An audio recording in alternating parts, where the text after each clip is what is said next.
کتاب مقدس کے کچھ نقاد ایک کتاب کا حوالہ دیتے ہیں جسے انجیل برناباس کہتے ہیں، اور وہ یہ دعویٰ کرتے ہیں کہ یہ حضرت عیسیٰ المسیح کی حقیقی انجیل ہے۔ تاہم علماء اس بات پر متفق ہیں کہ یہ کتاب جنوبی یورپ میں قرون وسطیٰ میں لکھی گئی۔ بہت سے دیگر علماء بھی اس بات سے متفق ہیں۔ چونکہ مقدس متی، مقدس لوکا، مقدس مرکس، مقدس یوحنا کی اناجیل کے سینکڑوں قدیم نسخہ جات موجود ہیں، مگر برناباس کی انجیل سیدنا مسیح کے 1500 سال بعد تک منظر عام پر نہیں آئی تھی۔ مغرب کے ایک معروف مفکر جناب سرل گلیس درج ذیل الفاظ میں تبصرہ کرتے ہیں، جہاں تک انجیل برناباس کا تعلق ہے، اس میں کوئی شک نہیں کہ یہ قرون وسطیٰ کی پیداوار ہے۔ انجیل شریف کے کچھ نقاد اس کے متن کے مستند نہ ہونے کی تمام شہادتوں کے باوجود کتاب مقدس کو جھٹلانے کی کوشش کے لیے اسے استعمال کرتے ہیں۔ کچھ لوگ برناباس کی انجیل کو حضرت عیسیٰ المسیح کے زمانے کی تحریر سمجھتے ہیں، تاہم بات ایسی نہیں ہے۔ اس انجیل کے تصنیف ہونے میں 16ویں صدی عیسوی کا رنگ جھلکتا ہے۔ علماء اس بات پر متفق ہیں کہ برناباس کی انجیل حضرت عیسیٰ المسیح کے زمانے سے تعلق رکھنے والی قدیم حقیقی انجیل نہیں ہے۔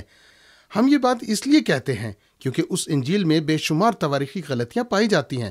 مثال کے طور پر اس انجیل کے مطابق جوبلی کا سال ہر 1 صدی کے بعد منایا جاتا تھا، لیکن سیدنا مسیح کے دور میں جوبلی کا سال ہر 50 سال کے بعد منایا جاتا تھا۔ کوئی بھی یہودی یہ نہیں کہے گا کہ جوبلی کا سال 100 سال کے بعد منایا جاتا تھا۔ پھر کیوں انجیل برناباس میں اسے ہر 1 صدی کے بعد منائے جانے کا ذکر ہے؟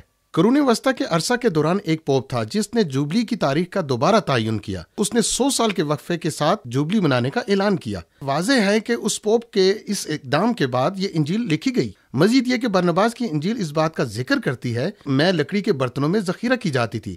حضرت عیسیٰ المسیح کے دور میں ایسا نہیں تھا۔ یہ عمل قرون وسطیٰ کے دور سے شروع ہوا۔ برناباس کی انجیل ایک کتاب انفینو ڈینٹی کی ایک لائن کا بھی ذکر کرتی ہے، اور یہ کتاب قرون وسطیٰ میں لکھی گئی۔ یہ برناباس کی انجیل نہ صرف دیگر اناجیل کے ساتھ تضاد رکھتی ہے بلکہ یہ کئی جگہوں پر قرآن مجید کے ساتھ بھی اختلاف کرتی ہے۔ قرآن مجید میں حضرت عیسیٰ المسیح کو المسیح یا مسیحا کا عظیم لقب دیا گیا ہے، جبکہ برناباس کی انجیل میں کچھ یوں درج ہے: حضرت عیسیٰ المسیح نے اقرار کیا کہ میں مسیح نہیں ہوں۔ قرون وسطیٰ کا مصنف قرآن مجید سے کئی اور جگہوں پر بھی تضاد کا شکار ہے۔ وہ سورہ مریم کی آیت نمبر 23 میں درج اس بیان سے تضاد رکھتی ہے کہ حضرت بی بی مریم بچے کی پیدائش کے وقت درد ذہ میں مبتلا تھیں۔ قرآن مجید کے مطابق کل 7 آسمان ہے، جبکہ انجیل برناباس کا مصنف 9 آسمان بتاتا ہے۔ دیگر کئی موضوعات پر جیسے کہ جہنم، عدالت، میں یا شراب، کثرت الازواج، شیطان، انبیاء کرام اور قربانی کے موضوعات پر برناباس کی انجیل قرآن سے تضاد رکھتی ہے۔